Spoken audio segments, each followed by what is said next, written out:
Your signature appears on every missing shipment. The Duke of Blackmere threw the grain ledgers at his wife's feet and ordered the steward to remove her keys. The books struck the flagstones with a crack that echoed through the estate office. Loose pages slid beneath the long oak table, stopping near the mud-stained boots of the tenant representatives gathered there. No one bent to retrieve them. Lady Eleanor Blackmere looked from the scattered records to her husband. Nathaniel stood at the head of the table, rigid in a dark riding coat, one hand resting beside 3 warehouse receipts. His expression contained none of the uncertainty she had seen that morning. Whatever private doubt he had carried into the room had hardened into judgment. "On whose authority?" Eleanor asked. "Mine." "I meant the accusation." A faint flush rose beneath Nathaniel's collar. "Do not turn this into a performance." Adrian Vale stood by the window, dressed with tasteful restraint, as though he had come merely to witness an unpleasant family matter. Nathaniel's cousin had spent the past year overseeing shipments between Blackmere and the northern markets. Now concern softened his handsome features with almost theatrical precision. Eleanor ignored him and knelt beside the ledgers. The first missing consignment contained 800 bushels of winter wheat. The second listed 600. The third, nearly 1,000. Each page bore her compact handwriting, her authorization mark, and an impression of the seal kept in her locked desk. The entries were flawless. That was the first thing wrong with them. Eleanor never formed the numeral 7 without a small horizontal stroke. Her father, a merchant who had taught her accounts before society taught her embroidery, had insisted upon it to prevent alteration. On these pages, every 7 stood bare. "These are copies," she said. Nathaniel's jaw tightened. "They were removed from your own books. They were placed inside my books." A murmur passed among the tenants. Gideon Shaw, whose 2 youngest children had already been put on half portions, stared at her with hollow-eyed anger. Adrian stepped forward. "Eleanor, perhaps it would be kinder not to deny what can be proved." She lifted her gaze to him. Pale powder dusted the edge of his right cuff. Not flour, not road dust. Pounce. The fine powder clerks scattered over fresh ink to dry it quickly. "Where are the original delivery receipts?" she asked. Nathaniel tapped the 3 documents before him. "Here." "No, those are the carrier's copies. I asked for the receipts signed at the receiving warehouses." "The warehouses confirmed delivery," Adrian answered. "Which warehouses?" "The addresses are recorded." "The names, Adrian." For one instant, his expression emptied. Then the gentle concern returned. Nathaniel moved between them. "Enough. I gave you the opportunity to explain privately. You gave me 10 minutes and refused to summon the Carters, because 2 have disappeared." That silenced the room. Eleanor rose slowly. "Since when?" 3 days ago. And you concealed that from me?" "I was determining whether they had fled with your money." The words struck more deeply than the accusation itself. 7 years earlier, Nathaniel had inherited Blackmere burdened by debt, its fields exhausted and its tenants abandoning their cottages. Eleanor had mapped every drainage channel, renegotiated the milling contracts, introduced crop rotation, and accounted for every seed bushel until the estate became profitable. Nathaniel knew that. He had once kissed the ink stains on her fingers and called them the marks of Blackmere's salvation. Now he looked at those same hands as though they belonged to a thief. Eleanor unclasped the ring of iron keys from her waist, but did not surrender it to the steward. "If those shipments existed, there will be wheel ruts, toll records, fodder purchases, and stable entries," she said. "Give me 1 day." "The villages do not have 1 day," Adrian replied. Children are already hungry. And your solution? Emergency rationing under central authority. Whose authority? Nathaniel held out his hand. Adrian's. Eleanor searched her husband's face for some sign that he understood what he was doing. He had evidence that was almost convincing, but not complete. He had also been given a choice: investigate beside the wife who had restored his land, or grant power to the cousin who had brought him an accusation. He chose. "Give him the keys," Nathaniel said. Eleanor placed them in his palm. She refused to let Adrian receive them directly from hers. Nathaniel immediately passed them to his cousin. The smallest key opened the grain office. The square-headed one opened the weighing house. The long black key controlled the 3 principal granaries, and, with them, the food supply of 9 villages. Adrian closed his fingers around all 3. Lady Eleanor is relieved of every estate duty until the magistrate completes his inquiry, Nathaniel announced. Her study is to be sealed. No ledgers, correspondence, or personal papers are to leave this house. My personal papers. If they are innocent, they will protect you. And if the person examining them is not, Nathaniel's eyes flickered toward Adrian, but only for a heartbeat. Then the first bell rang from the lower village. Once, twice, a third time. The signal for an empty flour store. Gideon Shaw turned toward the sound. The anger in his face became fear. Adrian approached the window. "We must open the Western Reserve." "There is no Western Reserve," Eleanor said. He glanced back. "Your own inventory records 900 bushels there. I ordered that building emptied after rain entered the north wall." Nathaniel frowned. "When?" "6 weeks ago. The sound grain was transferred to Granary 2. Adrian drew the long black key from the ring. "Then we shall inspect Granary 2. They crossed the courtyard with the tenants following. Eleanor was permitted to come only after Nathaniel gave the steward a curt nod. At the granary, Adrian broke the wax inspection seal and turned the lock. The heavy doors opened. The chamber appeared full. Wheat rose behind the wooden retaining boards, golden beneath the lantern light. Several tenants gasped with relief. Eleanor did not. She stepped closer and plunged her hand into the grain. The upper layer felt dry and clean. 6 inches beneath it, her fingers struck rough cloth. She pulled. A strip of sacking emerged from below the wheat, covering something solid. With Gideon's help, she tore it aside. Under a shallow layer of grain stood rows of empty wooden crates. The granary had been dressed to look full. Someone behind them inhaled sharply. Nathaniel went motionless. Adrian recovered first. "Then your false inventory is worse than we believed." Eleanor turned with wheat spilling through her fingers. "Only 4 men knew this granary would receive the transferred stores. Name them," Nathaniel demanded. "You, me, Mr. Bellamy, the head steward." Her gaze settled on Adrian. "And the man to whom you have just given every key." Before Nathaniel could answer, flames burst from the distant roof of the grain office, the room containing the original shipment records. Adrian looked toward the fire. On his pale cuff, the drying powder had turned black. "Form a line from the courtyard well," Eleanor shouted. For one stunned second, no one moved. Then Gideon Shaw seized an empty grain bucket and ran. The other tenants followed, while the steward rang the fire bell with both hands. Nathaniel caught Eleanor's arm before she could leave the granary. "You are not entering that building. My records are inside. So are burning rafters. The shipment books are kept in an iron chest beneath the east window. If the floor has not collapsed, they can still be saved." Adrian stepped between them. His powdered cuff was now hidden beneath his coat. The fire began moments after Eleanor was accused. "That is remarkably convenient."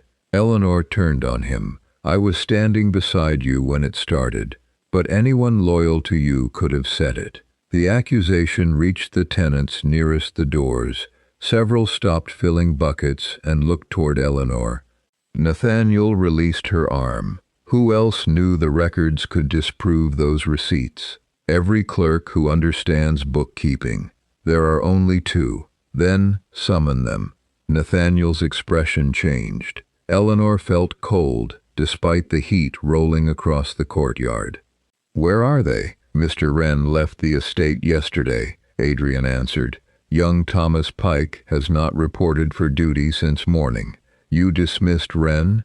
I accepted his resignation. Without informing me, you were occupied with other matters. The grain office windows shattered. Fire surged through the openings, carrying sparks toward the stable roof. Eleanor snatched a wet blanket from a servant, wrapped it around her shoulders, and ran. Nathaniel cursed and followed. Smoke had swallowed the front room. Eleanor dropped low, using the stone wall to guide herself through the darkness. Somewhere overhead, timber groaned. She found the east window by the orange line, burning through its shutters, then struck her boot against the iron chest. Here! Nathaniel emerged behind her, coughing. Together they dragged the chest across the floor. A burning beam crashed onto the desk, scattering flaming papers around them. The doorway vanished behind a curtain of fire.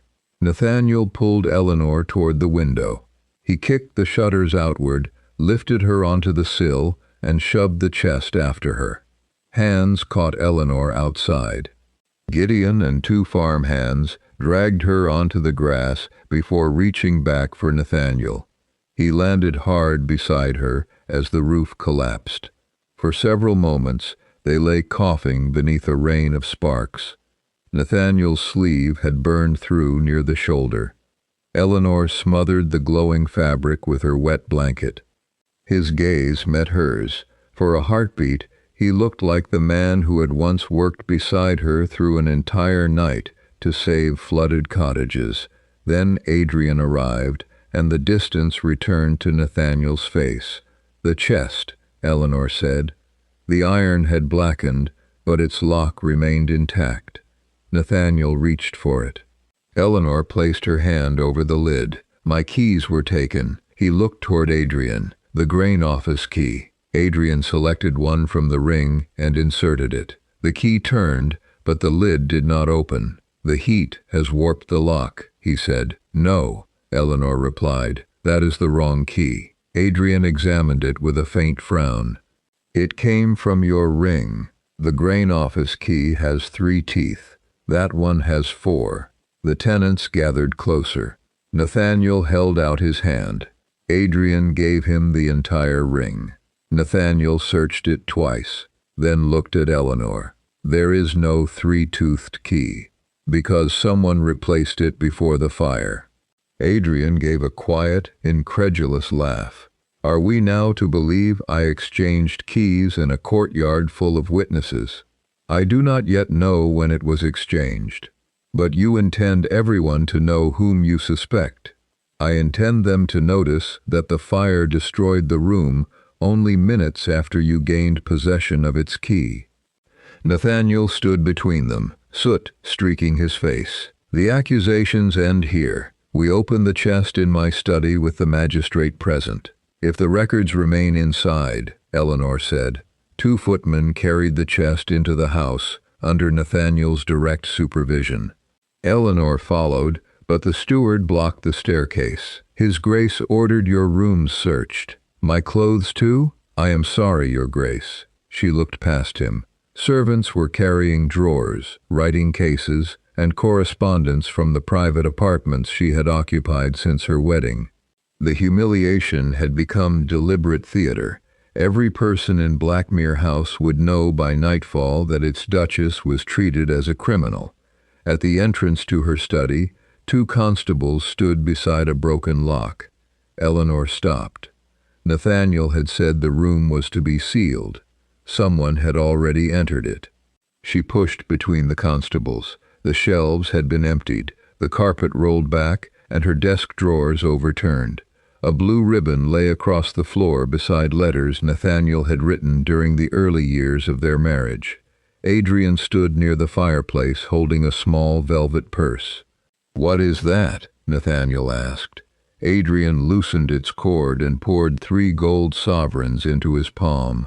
Found behind the false back of her account drawer, Eleanor stared at the purse. "That is not mine."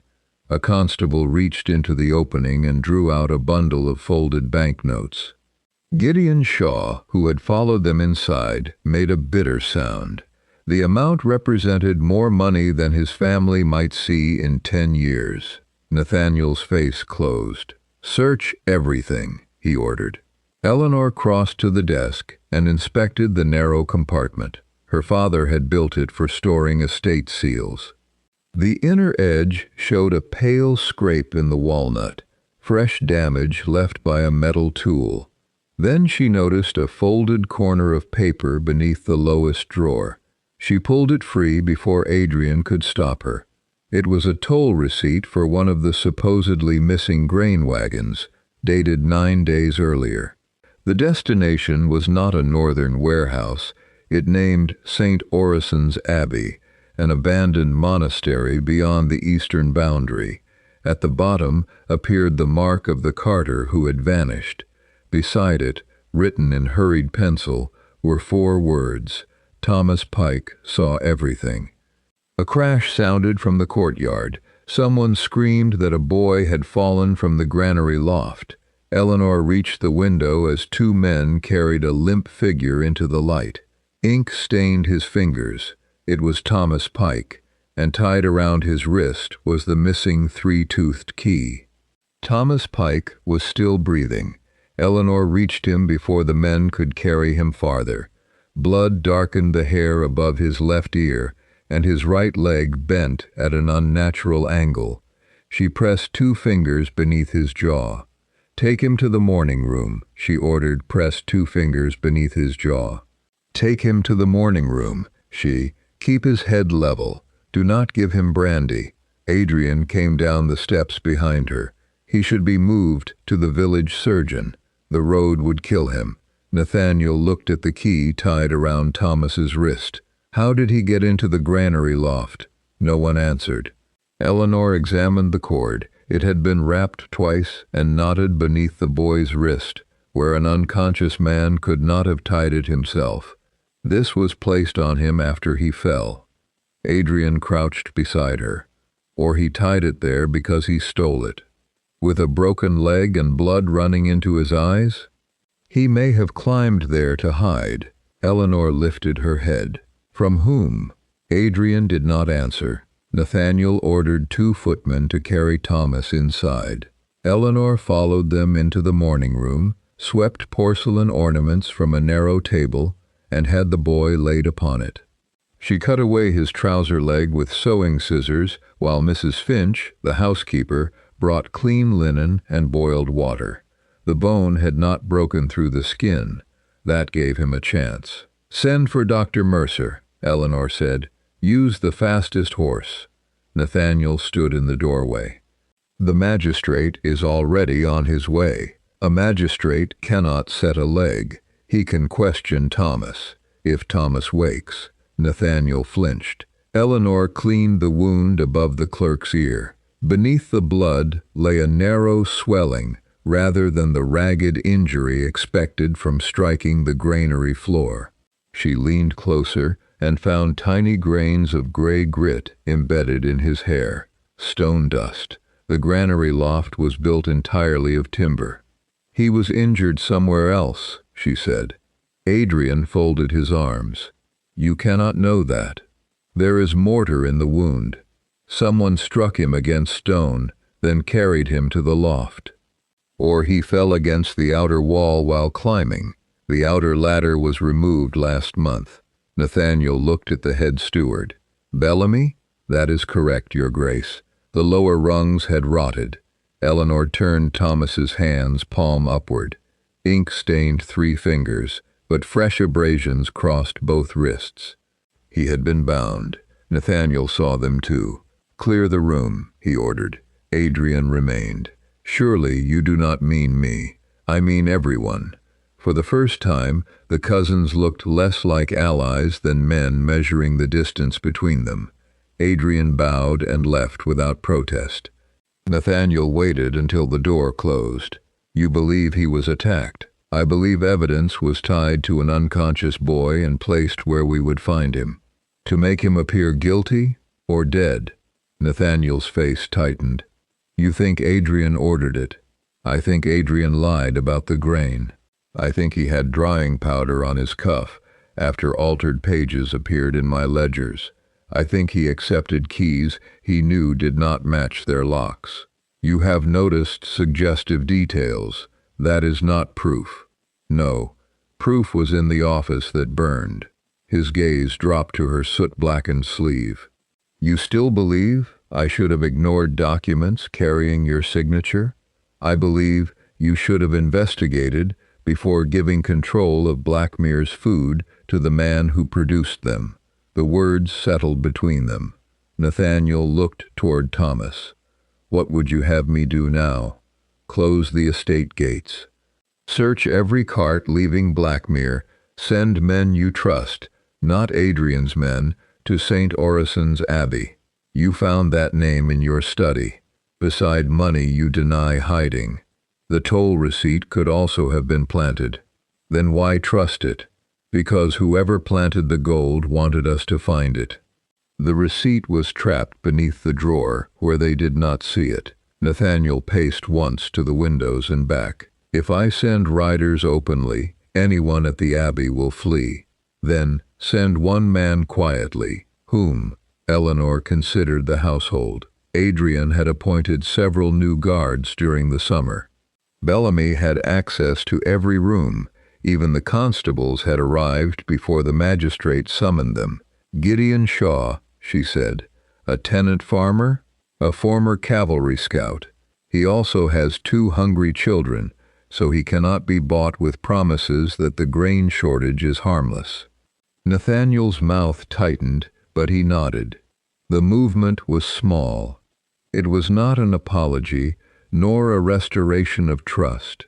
It was merely the first decision he had made that did not place Adrian beyond suspicion. Thomas stirred. His lips parted, producing a dry rasp. Eleanor bent close. Thomas, you are safe. His eyelids fluttered. Panic seized his face before his eyes fully opened. The wall, he whispered. What wall? They made another room. Nathaniel approached. Who did? Thomas saw him and tried to recoil. Pain tore a cry from his throat. Do not move, Eleanor said. Tell me where they took the grain. The Abbey cellar. Each word cost him effort. Behind the saint's wall. Who altered my ledgers? Thomas's gaze shifted toward the door. A shadow moved beneath it. Eleanor crossed the room and pulled it open. No one stood in the corridor, but footsteps retreated around the far corner. When she returned, Thomas had begun trembling. Mr. Wren kept copies, he whispered. He knew the weights were false. Mr. Vale found out. Where is Wren? Thomas swallowed. In the lime pit. Nathaniel went still. Dead? I don't know. I heard him begging. A knock interrupted them. Bellamy entered with the magistrate, 2 constables, and Adrian. The iron chest has been opened, Adrian announced. Nathaniel frowned. I ordered it left untouched. The fire weakened the lock. It opened while the men were moving it. That is impossible, Eleanor said. The lid was secured. Adrian held up a half-burned sheet of paper. We found no shipment books inside, he said. Only this letter arranging the sale of Blackmere grain and promising half the proceeds to Lady Eleanor after she fled the country. Thomas made a strangled sound. Adrian turned toward him. The boy's hand closed around Eleanor's wrist with surprising strength. That is not Adrian Vale, Thomas whispered. The color drained from Adrian's face. Then Thomas's body convulsed. Thomas's back arched against the table. Eleanor caught his shoulders while Mrs. Finch supported his injured leg. His jaw clenched, and a thin line of foam appeared at the corner of his mouth. "Hold him on his side," Eleanor ordered. Nathaniel moved first, turning Thomas carefully as another spasm shook him. Eleanor smelled the boy's breath and froze. Bitter almonds. Poison. Every face in the room changed. "He has swallowed nothing since we found him," Mrs. Finch said. Eleanor examined the linen used to clean his wound. A faint, oily stain marked one corner. The water. Mrs. Finch stared at the basin. "A maid brought it from the kitchen." "Which maid?" "I did not recognize her." Adrian backed toward the door. Nathaniel immediately blocked him. "No one leaves." Magistrate Harcourt ordered the constables to lock the room. Eleanor forced Thomas to drink warm salt water, then held a bowl beneath his mouth as he retched. The convulsions weakened, though his pulse remained dangerously faint. "What poison is it?" Nathaniel asked. "Something containing bitter almond oil, perhaps mixed with laudanum, not enough to kill quickly, unless his head injury weakened him." Adrian's composure returned. Eleanor recognized it remarkably fast. "My mother kept an apothecary garden. You knew that when you asked me to treat your fever last winter." The magistrate took the burned letter from Adrian. "Let us address the evidence already before us. Is this your handwriting, Lady Eleanor?" She read the surviving lines. "The writer promised to deliver Blackmere wheat to a foreign broker and escape through Dover." Her name appeared below in a convincing imitation. "It is not." "Your seal?" "The impression appears genuine." Adrian gestured toward the poisoned clerk. "Thomas altered her books, stole the key, and then accused me when he realized he would be arrested." Thomas could barely breathe, much less defend himself. Eleanor studied the letter again. One sentence read, "The remaining grain shall be removed after Michaelmas." She handed it to Nathaniel. The year's final wheat was not harvested until 11 days after Michaelmas. The magistrate frowned. "Anyone working at Blackmere would know that," Eleanor continued. "Heavy rain delayed the reaping. This letter was written by someone using a standard harvest calendar rather than our actual records." Nathaniel looked at Adrian. "Who opened the chest?" "Your footman." "Names?" "Carson and Hale." Bellamy cleared his throat. "Hale joined the household 3 weeks ago on Mr. Vale's recommendation." Adrian's eyes hardened. "Because you claimed we lacked men." Nathaniel turned to a constable. "Find them both." The man returned 5 minutes later with Carson alone. Hale had disappeared. Eleanor kept her fingers against Thomas's pulse. It steadied slightly, but he did not wake. Nathaniel bent near her. "Will he live?" "If his breathing remains clear. And if it does not, then the only witness who can explain the Abbey dies, while a forged confession takes his place." Adrian gave a humorless laugh. "You still intend to send men to this imaginary storehouse?" "I already have," Nathaniel said. Silence followed. Adrian's gaze flicked toward the windows. That single involuntary movement told Eleanor more than any denial. A rider appeared on the southern drive. Gideon Shaw entered the house minutes later, mud coating his boots. He carried a torn piece of coarse brown cloth and placed it before Nathaniel. "St. Orison's cellar is full," he said. "Wheat, barley, flour, enough to feed all 9 villages through winter." Tenant representatives crowded toward him. "I also found fresh wagon tracks leading east," Gideon continued. "Someone began moving the stores before I arrived." Nathaniel looked at Adrian. "Explain."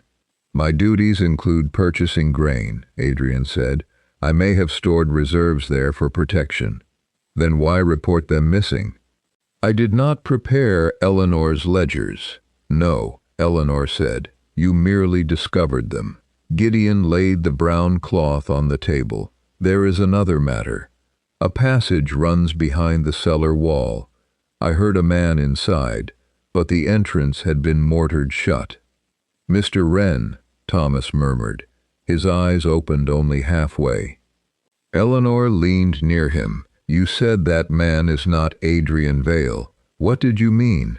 The clerk stared at Adrian with naked terror. "Mr. Vale has a scar beneath his left ear," he whispered. "He got it when we were boys." Every eye turned toward Adrian. Nathaniel stepped forward and pulled aside his cousin's collar. The skin beneath Adrian's left ear was smooth. The man struck Nathaniel across the throat, overturned the lamp, and ran for the window. Before the constables caught him, he threw something into the flames. Eleanor saw a flash of silver. It was the real Adrian Vale's signet ring. The impostor reached the window before Gideon Shaw tackled him. They crashed against the glass, shattering 2 panes. One constable pinned the man's arms while the other dragged him away from the jagged frame. Nathaniel stamped out the burning paper. The silver ring remained among the ashes, its blue stone cracked by the heat. He picked it up with a handkerchief. "A is engraved inside," he said. "My cousin's ring." Thomas stirred weakly. "That man arrived from London in June. He looked like Mr. Vale, but he did not remember me." The prisoner laughed. "A clerk expects a gentleman to remember every stable boy?" "We learned to swim together," Thomas whispered. "Adrian saved me from the river." Nathaniel gripped the man's collar. "Who are you?" "Your cousin. You lack his scar. Scars fade. Not scars made by a hunting blade." The magistrate ordered the constables to search him. They found a small pistol, 2 keys, a vial smelling faintly of almonds, and a folded miniature portrait. Eleanor took the portrait. It showed the real Adrian beside a dark-haired man of similar height and features. On the back, someone had written, "Adrian Vale and Julian Cross, Naples, 1812. "Julian Cross," Nathaniel said. Recognition passed across his face. "Adrian's former secretary. You were dismissed for forging his name." Julian stopped smiling. Nathaniel turned to Thomas. "Where is my cousin?" "I don't know. Mr. Wren said Adrian never returned from Italy." Julian lunged suddenly, but the constables restrained him. "Take him to the cellar," the magistrate ordered. 2 guards at the door. As Julian was led away, he looked at Eleanor. "You think finding the wheat saves you?" he said. "By tomorrow, Blackmere will belong to men who do not need your husband's permission." Nathaniel caught his arm. "What happens tomorrow?" Julian only smiled. After he was removed, Eleanor unfolded the toll receipt again. St. Orison's Abbey explained the concealed grain, but not the purpose of the theft. Julian had not intended merely to profit. Someone had financed new guards, forged documents, and replaced an aristocrat for months. The scheme required access far beyond Blackmere. "Search Adrian's rooms," Eleanor said, "especially his correspondence." Nathaniel gave the order without challenging her. Thomas's pulse had strengthened, though fever warmed his skin. Dr. Mercer finally arrived and confirmed that the boy's leg could be saved. He also agreed that Thomas must not be moved. Eleanor left Mrs. Finch beside him and joined the search upstairs. Julian's chamber appeared immaculate. His coats were arranged by color. His boots showed no country mud.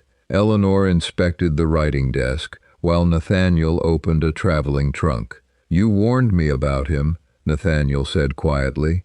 "I warned you that the grain figures were false, and I treated your warning as jealousy. You wanted his reports to be true. They promised higher profits without further investment." Nathaniel lowered his eyes. Yes, it was the first wrong he had admitted, though remorse could not restore what his accusation had destroyed. Eleanor found a scratched line on the desk's inner panel. She pressed it, releasing a hidden drawer. Inside lay 5 letters sealed with black wax, a map of Blackmere's eastern fields, and a contract transferring control of the estate if Nathaniel defaulted on an enormous private debt. Eleanor read the creditor's name twice: Lord Silas Morcant, the king's chief supplier of military grain. Nathaniel stared at the signature beneath the agreement, his own. "I signed a loan renewal," he said. "Adrian told me it covered improvements to the northern farms."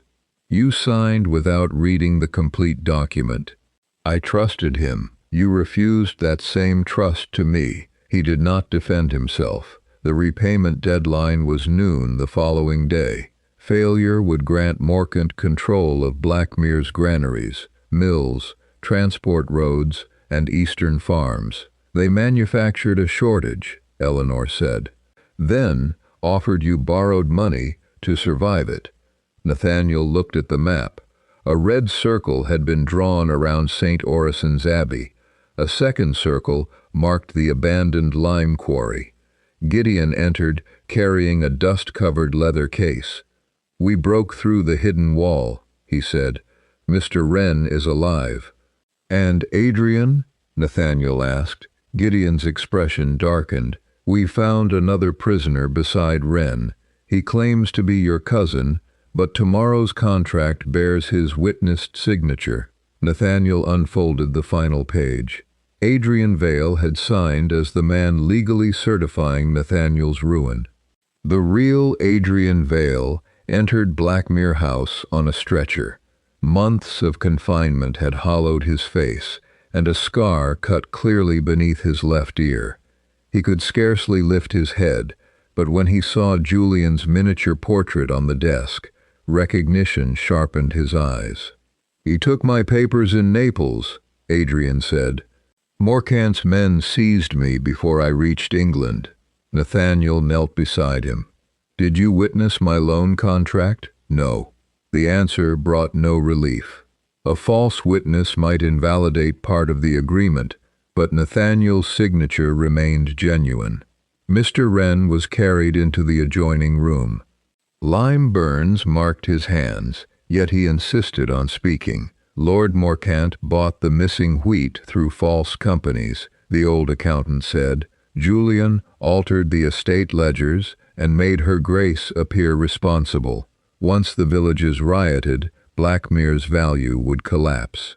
"And Morcant would claim the estate at noon," Eleanor said. Wren nodded. "He needs the eastern farms. Why? Ask what lies beneath them." Eleanor opened the survey map. The red circle around the abbey extended across 3 fields where crops had repeatedly failed.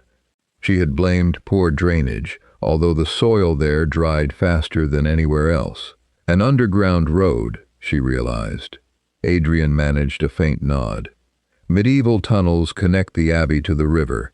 Morcant plans to move military grain through them without royal inspection." "And sell it abroad," Nathaniel said. Britain's soldiers would receive inferior flour while Morcant profited from the good wheat. If war came, the missing supplies could cost thousands of lives. Eleanor turned to Wren. "Where are your copied records?" "In a compartment beneath the abbey altar. Thomas helped me hide them." "Those copies could prove theft and forgery, but only if they reached the magistrate before noon." A constable rushed in. "Julian Cross has escaped." Nathaniel stood. "How?" "One guard was found unconscious. The other is missing." Eleanor went immediately to Thomas's room. The table was empty. Mrs. Finch lay on the carpet, breathing but unresponsive. Dr. Mercer's case had vanished, along with Thomas and the 3-toothed key. Julian needed Thomas because the boy knew where the evidence was hidden. "We ride to St. Orison's," Eleanor said. Nathaniel blocked the doorway. "You will remain here." "No, this is no longer an estate dispute. Julian is armed, and I know the abbey tunnels better than any man in this house. I surveyed their drainage channels 2 years ago. I nearly lost you in the fire. You surrendered my authority, publicly accused me, and allowed my rooms to be searched." Do not mistake fear for the right to command me. Nathaniel absorbed the rebuke without argument. What do you need? He asked. Gideon, 4 trustworthy tenants, lanterns, rope, and the original survey. They left within 15 minutes. At St. Orison's, wagon tracks scarred the frozen earth. Smoke rose from behind the ruined chapel, where Morcant's men were burning grain receipts. Eleanor led Gideon around the western wall to an old drainage opening concealed by brambles. Nathaniel followed, despite her order that he remain with the magistrate. Inside, the tunnel narrowed until they had to proceed single file. Fresh blood marked the stones. They found Thomas near the crypt steps, unconscious but alive. Julian had tied him beside a keg of lamp oil. A fuse burned toward it. Nathaniel smothered the flame beneath his coat, while Eleanor cut Thomas free. Above them, voices echoed through the chapel. Lord Morcant had arrived early. Eleanor climbed the crypt stairs and looked through a break in the floor. Morcant stood before the ruined altar with Julian and 6 armed men. The hidden compartment was open. The copied ledgers were in Morcant's hands. He dropped the first book into the fire. Eleanor caught Nathaniel's sleeve before he could rush into the chapel. 6 armed men, she whispered. You have no pistol. They are burning the only evidence. Then we save what they cannot replace. She pointed toward the heavy sacks stacked along the chapel walls. Each bore the crowned lion used by the Royal Army's supply office. Beneath that official mark, someone had added a second brand, a small black tower. Morcant's private trading seal. Stolen Blackmere wheat had been packed in royal sacks before being moved abroad. The grain itself was evidence, provided they could prove where it came from. Eleanor took several kernels from a torn sack. They were long, pale, and marked by a dark ridge, Blackmere white, an uncommon variety her father had developed and given her as part of her marriage settlement. No other estate cultivated it. Get Thomas and these sacks out through the drainage tunnel, she told Gideon. Take 2 men. Bring the magistrate back with every witness you can gather. What will you do? Keep Morcant here. Nathaniel's voice dropped. You mean we will keep him here? Before Eleanor could object, one of Morcant's men entered the crypt. Nathaniel struck him with the iron end of the extinguished torch. The man fell, but his pistol fired into the ceiling. The shot shattered their secrecy. Search below, Morcant shouted. Eleanor pushed Thomas's stretcher toward Gideon. Go. She and Nathaniel retreated through the arched passage as armed men descended from both sides. Nathaniel overturned a rotting cabinet behind them, buying only seconds. There is another stairway, Eleanor said. It opens behind the altar. They climbed through darkness and emerged directly beside the fire. One copied ledger remained in Morcant's hands.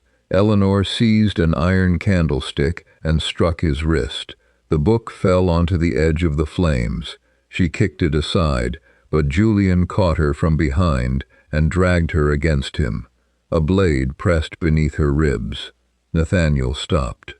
Drop the candlestick, Julian ordered. Eleanor obeyed. Lord Morcant retrieved the scorched ledger. He was a broad, silver-haired man whose elegant coat looked absurd among the ruined saints and stolen grain. Lady Blackmere, he said, your reputation for persistence is deserved.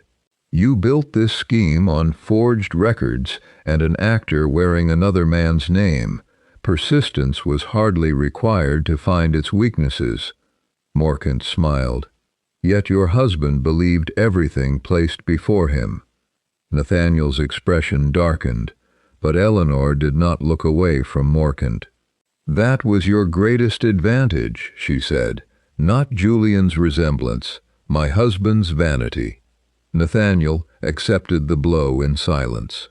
Morcant opened the ledger. At noon, Blackmere defaults. By evening, I control the eastern road. Your villages may eat again once the transfer is complete. You expect the Duke to honor a fraudulent contract? I expect the courts to honor his signature. He borrowed heavily, failed to read the terms, and appointed my agent to manage the property. His carelessness is entirely legal. And the stolen grain? Which grain?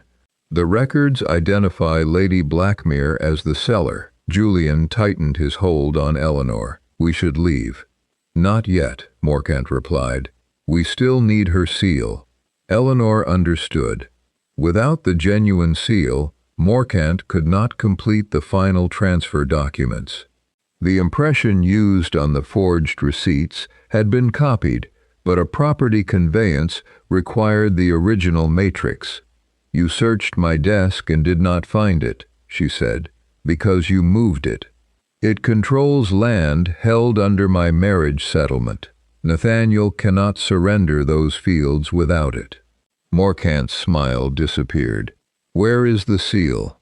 Somewhere you will never look. Julian pressed the blade harder. Nathaniel stepped forward. Release her, and I will sign a separate conveyance. You no longer possess anything I want, Morcant said. But I know where she hid it. Eleanor looked at her husband. He met her eyes and touched 2 fingers to his left cuff, the gesture they had once used across crowded ballrooms when they needed to speak privately. A lie, it meant. The seal is in the chapel well, Nathaniel said. Morcant sent 2 men to search. The diversion left only Julian and 2 guards inside. Eleanor drove her heel into Julian's instep, twisted free, and threw the candlestick into the fire. Sparks exploded upward, igniting the oil Julian had spilled across his coat. He screamed and dropped the knife. Nathaniel struck 1 guard while Eleanor pulled the scorched ledger beneath a stone bench. The second man raised his pistol. A shot rang through the chapel. Nathaniel staggered backward. Blood spread across his waistcoat. Outside, the abbey bells began to ring. Gideon had returned, but Lord Morcant was already escaping through the eastern tunnel with the final contract, and Eleanor's stolen seal hanging from his chain. Eleanor moved before Bellamy could fire. She struck the balance arm of the ceremonial scales. The brass beam swung sideways and knocked his wrist upward. The pistol discharged into the rafters, showering the weighing house with splinters. Gideon Shaw seized Bellamy from behind. They crashed against the inspection table, scattering documents and brass weights across the floor. One royal inspector fled through the doorway, while the other dragged the elderly scalemaker behind a stone pillar. Bellamy drove his elbow into Gideon's ribs and reached for the fallen pistol. Eleanor kicked it beneath a grain cart. 2 constables rushed inside and pinned the steward to the floor. Even after they bound his wrists, he struggled with such desperation that blood darkened his cuffs. "Search him," Magistrate Harcourt ordered. They found a packet of laudanum, a key to Julian's cellar room, and 5 bank drafts, issued by a company listed in Wren's copied ledger. Lord Morcant remained outside with the creditors, his expression composed. "I cannot be held responsible for the private crimes of Blackmere's steward," he said. "The debt hearing must proceed." Bellamy lifted his head. "You promised my family passage to France." Morcant did not look at him. "You said Cross would take the blame. Remove that man," Morcant told the constables. Bellamy began to laugh, a broken, furious sound. "He paid me to copy the Duchess's seal. He paid me to replace the weights. Every sack taken from Blackmere passed through St. Orison's." The gathered tenants erupted. Magistrate Harcourt raised his voice above them. "Silence, Mr. Bellamy. You will make a complete statement under oath." "The accusation of a confessed criminal proves nothing," Morcant said. "Then let the measures speak," Eleanor replied. She gathered the scattered brass weights. Each appeared correct: 1 pound, 2 pounds, 5, 10, and 20. Yet the broken weight given to her by the scale maker had revealed a hollow center filled with lead. The altered measures were heavier than their markings, causing every weighed sack to appear heavier than it truly was. The deception worked in both directions. Blackmere's records claimed full shipments had departed, though fewer sacks were loaded. Now the same false standards would make the remaining grain appear insufficient against the estate's debts. The master of the King's Weights Office stepped forward in ceremonial blue. His name appeared beside Morcant's payment in the rescued ledger. "These measures bear the royal verification mark," he declared. "Lady Blackmere's objections cannot alter that fact." Eleanor examined the small crown stamped into the 20-pound weight. "The current royal mark changed in January," she said. "The lion's tail now curves above the crown to prevent counterfeit stamping. This mark uses last year's design." The official's face stiffened. "Estate weights are verified only once every 3 years. Then why does the accompanying certificate claim they were tested in March?" She held it up for the crowd. A creditor near Morcant began whispering to another.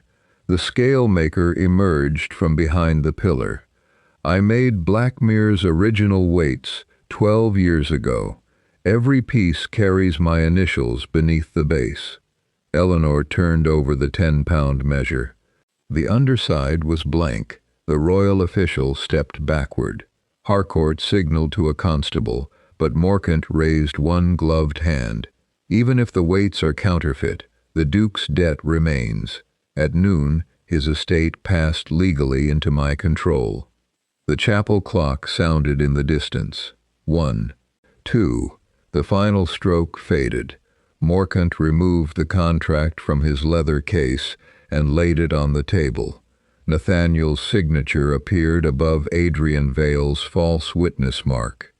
Beside it waited a space for Eleanor's seal, required to transfer the eastern farms included in her marriage settlement. Morcant produced Julian's counterfeit matrix. The royal inspector warmed red wax and pressed the seal into it. When he lifted the silver, 9 wheat stalks appeared. Eleanor stared. The matrix Morcant had carried at the Abbey showed 8. He had exchanged it for another, her genuine seal. Morcant watched recognition cross her face.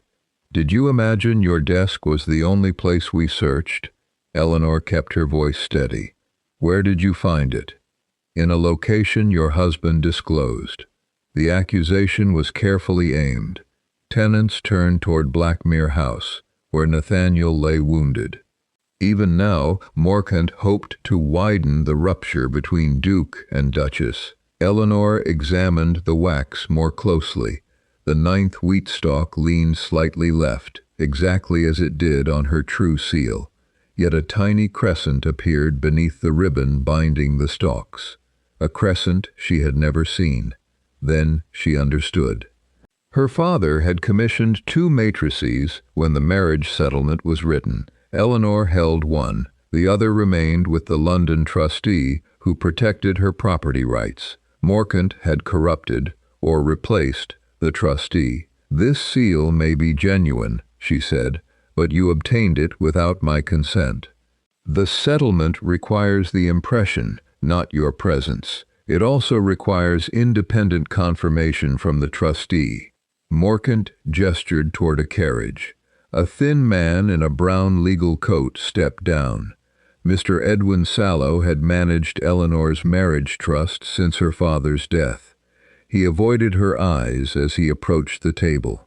"I confirm the transfer," Sallow said. There it was, the final accomplice. Morcant had prepared an answer for every objection because he possessed both the trustee and the seal. If Eleanor protested without evidence, she would appear to be a desperate woman inventing new barriers after the previous ones failed. She looked toward the grain cart and saw Gideon's daughter waiting beside it.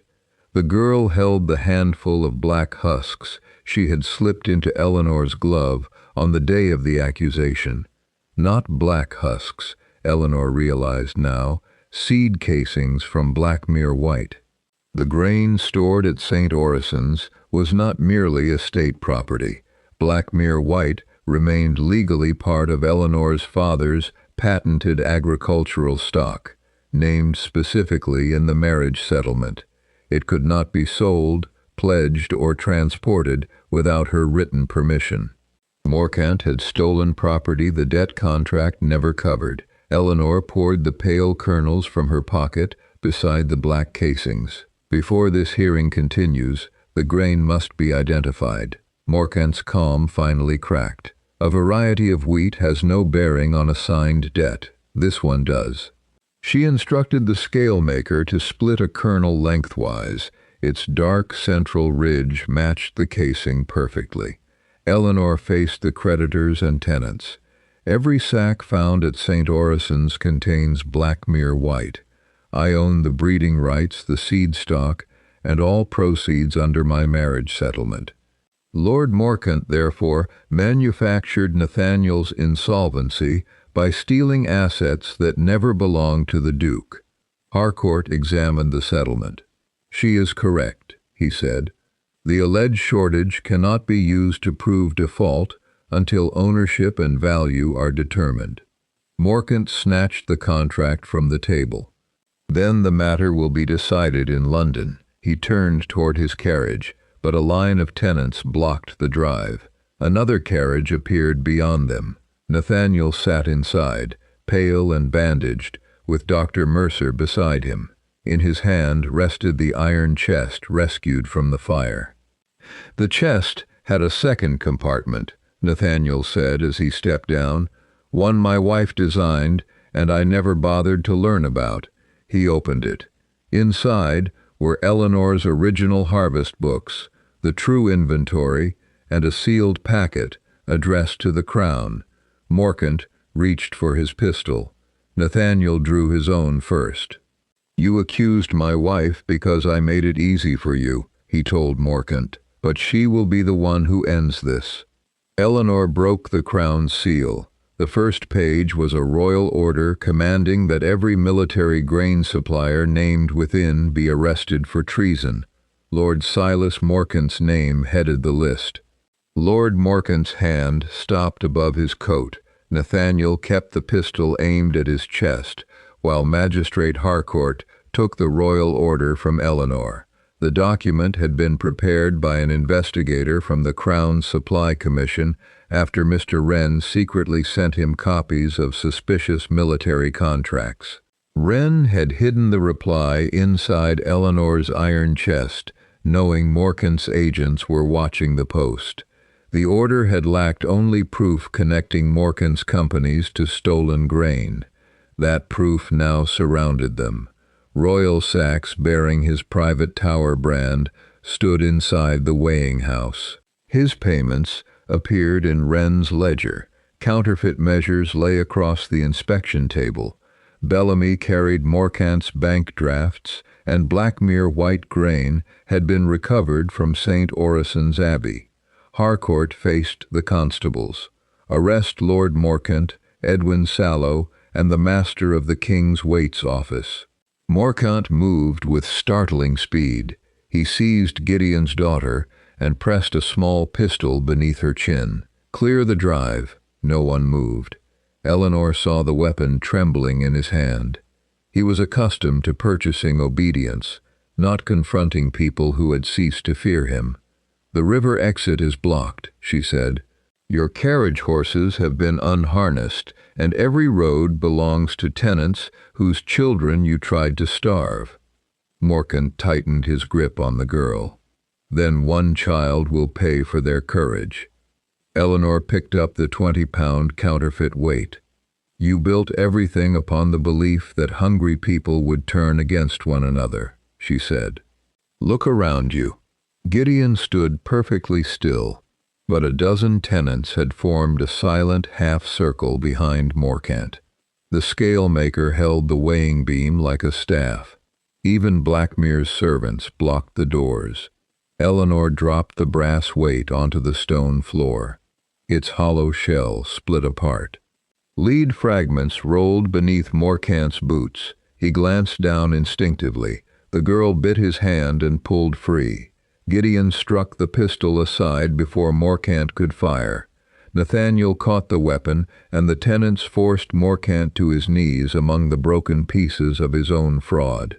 Julian Cross was charged with impersonation, kidnapping, forgery, attempted murder, and conspiracy against the crown. Bellamy avoided the harshest sentence by confessing how he had copied Eleanor's seal, admitted Hale into the household, drugged Mrs. Finch, and freed Julian. His property was seized to compensate the injured clerks and tenant families. Edwin Sallow lost his legal office and was imprisoned for violating Eleanor's trust. The corrupt Waits official was dismissed and tried for treasonous fraud. The real Adrian Vale testified that Morcant's men had imprisoned him in Italy, stolen his papers, and sent Julian to Blackmere. Mr. Wren produced the payment trail showing how Morcant purchased the missing harvest through shell companies, stored it at the Abbey, and planned to export it through the underground river route.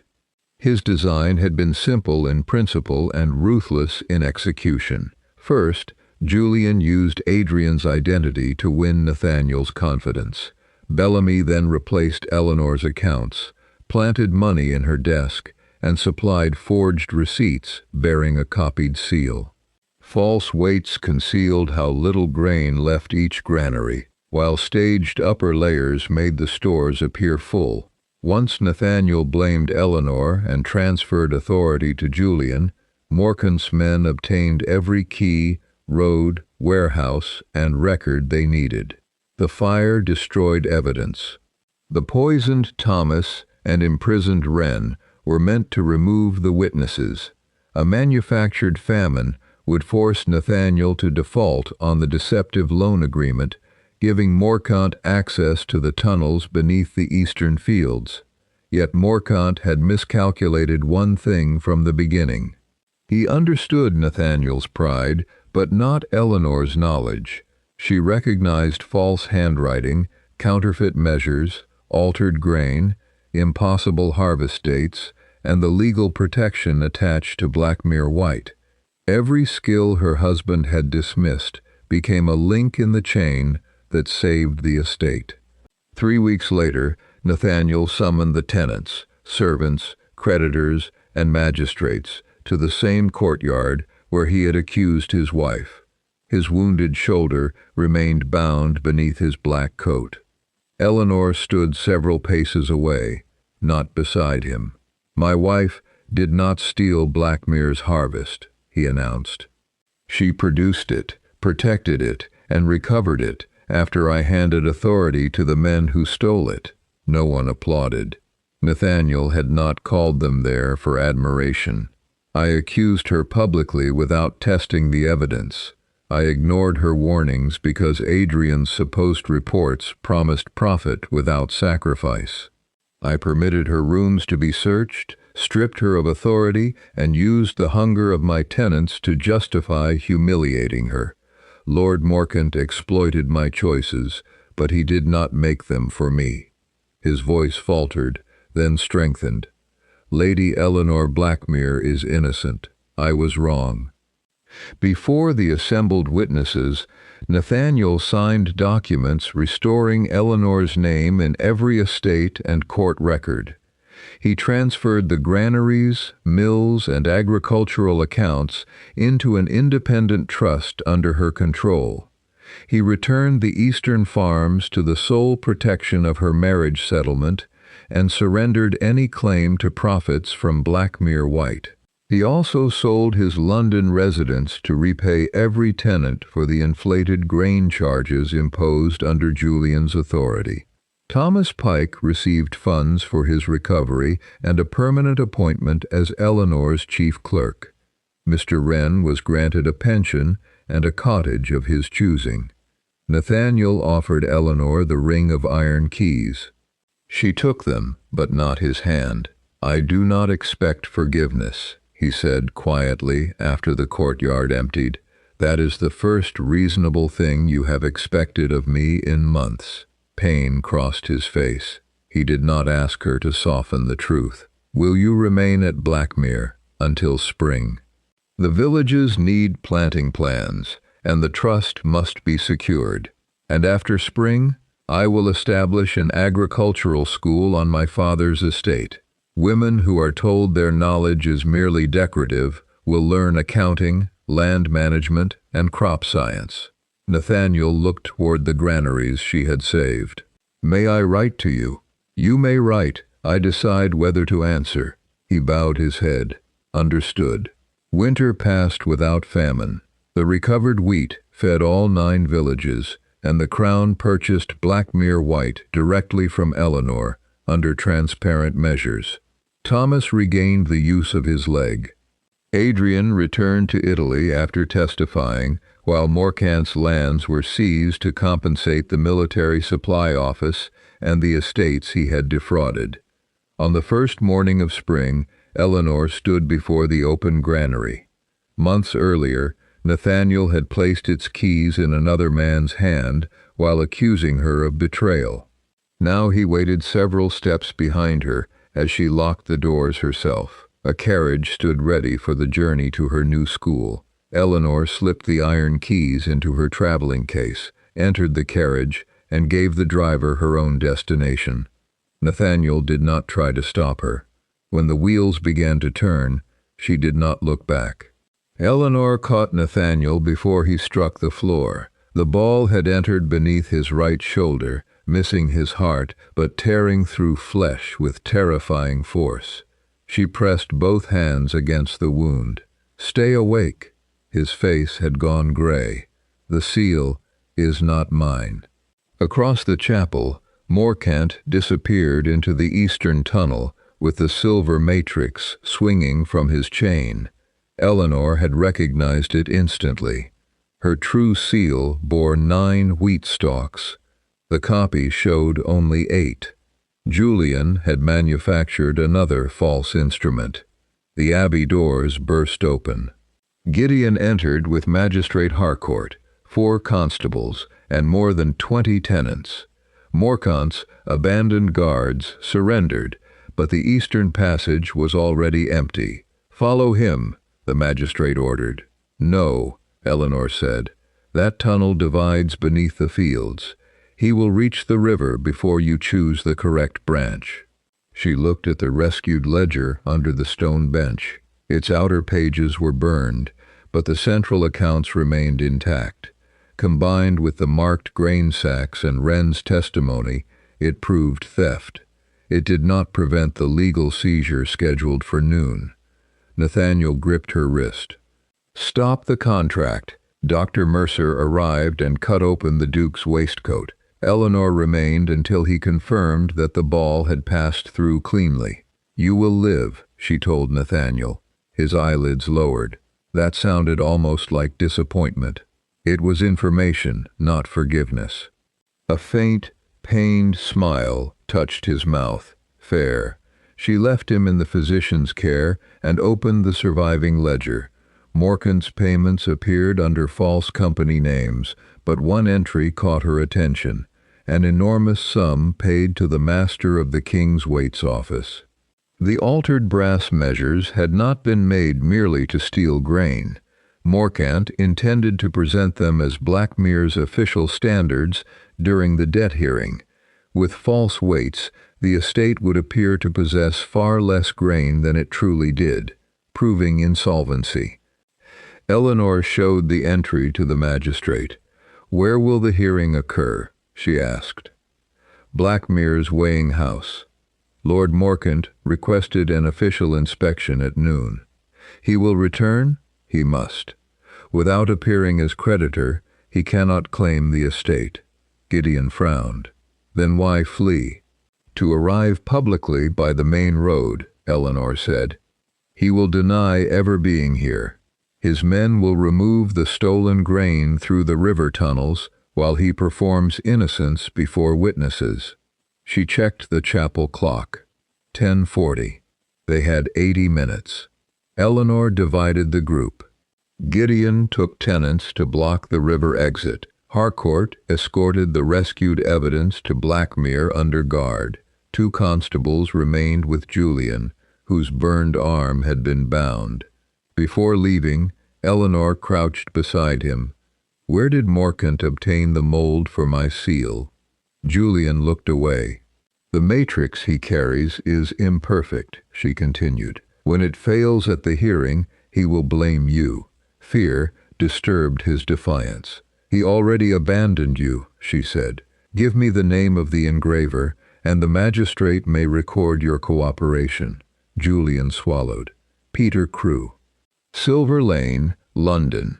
"When was the copy made?" 3 months ago." "From what?" "A wax impression Adrian sent to a solicitor last year." The real Adrian, pale but conscious on his stretcher, shook his head. "I sent no such impression." Julian stared at him. "Morcant showed me your letter." "Then he forged that first," Eleanor said. The scheme had begun before Julian ever entered Blackmere. Someone with access to legal correspondence had supplied Morcant with details of her marriage settlement. Someone within Nathaniel's own household. They returned shortly before noon. Carriages filled the drive. Lord Morcant stood outside the weighing house beside 2 royal inspectors, dressed in an immaculate coat without a trace of abbey dust. He greeted Eleanor with mild surprise. "Your Grace, I heard there was an unfortunate fire. I heard you were in a ruined chapel." Morcant smiled. "Grief has made you imaginative." "Grief? Surely no one has told you." He glanced toward Blackmere House. "The Duke was shot by a tenant after his wife's thefts were discovered." The gathered creditors murmured. "Nathaniel is alive." For the first time, Morcant's composure fractured. The weighing house doors opened. Bellamy emerged carrying Blackmere's ceremonial brass scales. Eleanor stopped. The head steward avoided her gaze. She understood then who had supplied the wax impression, admitted Hale into the household, and allowed Julian to escape. Bellamy placed a set of altered weights before the royal inspectors. "The estate's official measures," he announced. "No," Eleanor said. "They belong to Lord Morcant." Bellamy finally looked at her. Then he drew a pistol from beneath his coat and pointed it at the scalemaker standing among the witnesses, the one man who could prove the weights were false.